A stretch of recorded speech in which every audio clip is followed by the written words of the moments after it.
Hello, hello! Welcome to today's video. Today we're going to be playing with the Violet Voss Bright Vibes palette. If you want to see how I got this look, stick around. It's coming right at you. Here's the palette in all her glory. Let's go ahead and plan on playing with this yellow shade, which is called Neon. We'll hit some of this pink shade called Boombox, and then I would really like to hit it with a splash of this blue over here called Acid Wash. When you're working with really bright pigments like this, you're going to see that it's more important to pack the color on than worry about blending, at least right away. Because if you try to worry about blending while you're adding color, you're just going to end up with a giant mess. So I don't know how I feel about this yellow yet. I'm going to keep packing it on and we'll see how it builds up. Now, I do have the small version of this. Well, it's not the same thing. It's the fruit sorbet, the mini, and I love that yellow. It works really well. So I'm curious to see how this one builds up. This is more of a neon, whereas that one is more of a buttercream. So it could be the difference. So I do like how that yellow is showing up. I think I'm going to go ahead and go in with a wet brush and see if it pops a little more, if it makes it a little punchier. Now that we've got the yellow on, I definitely want to go in and try this pink. This is Boombox. I am super excited about that. I know that I will be wearing pink for the next couple of days because most pink pigments stain. Pinks and reds stain on me very easily. So I'm going to start out using this dry. See what happens. So it goes on initially pretty punchy. This is one thin layer and I'm pretty happy with that. Like, I think if you're not a big neon lover, but you definitely want to try some out, these layer really nicely. So this is probably a good palette to start with. And as I said before, I'm just concentrating on packing the color in right now. We are not going to worry about blending. That way we don't muddy the colors up and we know exactly where our placement is before we start trying to blend anything out. I liked the way that this pink worked using it dry, but again, just like with the yellow, I want to see how it amplifies using a damp brush. And it looks like that's going to be a really good technique with these. It doesn't change the color in the pan, and it's also not darkening the colors. It's just giving them that little extra something. I'm pretty happy with this. Like, I am feeling super neon, and I just need some leg warmers. That's all I need in my life right now.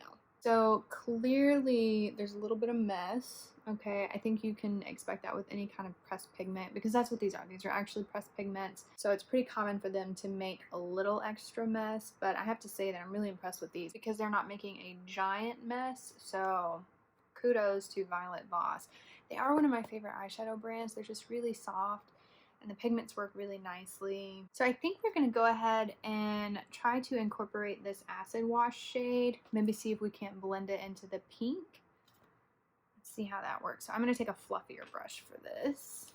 I'm just going to place this right on top of that pink to kind of soften everything up. Okay, so the blue is on. I'm not super happy with how it looks, but again, we started, we committed. Let's see if we can, maybe fix it a little bit.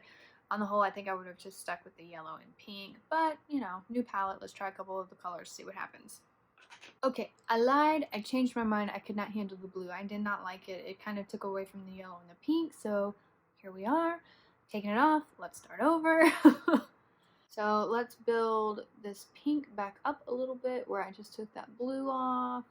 And then I think we're just going to roll with it like this. I think we're going to do a little bit of the pink and yellow and carry it on the under eye. Because I didn't like the blue, I want to go ahead and stick in the same color scheme. So let's take Fanny Pack and use that under the lash line. This is a darker pink. It has a lot more red undertones. It's like a raspberry pink. And let's just see if we can make a mess with this. So that raspberry does look really nice in the lower lash line. I was able to make a mess. I'm sure we're all surprised about that. I actually got some in my waterline there, some kicked up. I'm not sure if you guys can see, but I actually got some of that yellow over here near my tear duct. I'm just going to leave that there. I kind of like it. This is kind of a grungy pop neon look, so I'm not aiming for absolute perfection here, so I'm just going to leave it a little messy. What I do want to do is go in with this e.l.f. and J. Kissa, what did they call this? Suki to My Heart. It's a dual-ended glitter shadow. I'm trying to decide, do I want to use the green or do I want to use the clear? I'm going to use the clear. So I'm just going to take the clear side of this and I'm going to tap it right here and here. Just give it a little sparkle. Okay, now I want to take some of that clear and just tap it right here in the center. I don't want to risk ruining the brush or the inside of this, and that pink is starting to transfer, so I'm just going to put some on the back of my hand and use a flat brush to put it in. I'm going to tap this right over the edge of these colors, and you can see it's kind of melding them together. From the Elf and Jay Kissa collection, or collab I should say, I think this was my favorite piece from the collection. Alright, I'm pretty happy with this so far. I'm going to go ahead and put on some mascara and liner off camera and then I'll be right back. Alright, so this is going to be the finished look. I'm really happy with it. I love the pinks and the yellows. I'm also really glad that I took that blue eyeshadow off because what I ended up doing is going in with a blue liner in my waterline, and I think that gave it the little extra something, where putting the blue on top of the eyeshadow was just kind of like, it didn't work out. So glad we started over on that. Happy with the final look. Let me know in the comment section below if you guys enjoyed this video. Go ahead and give it a thumbs up. And since you made it this far, you might as well go ahead and click subscribe. I hope you guys enjoyed this video and I will see you in the next one.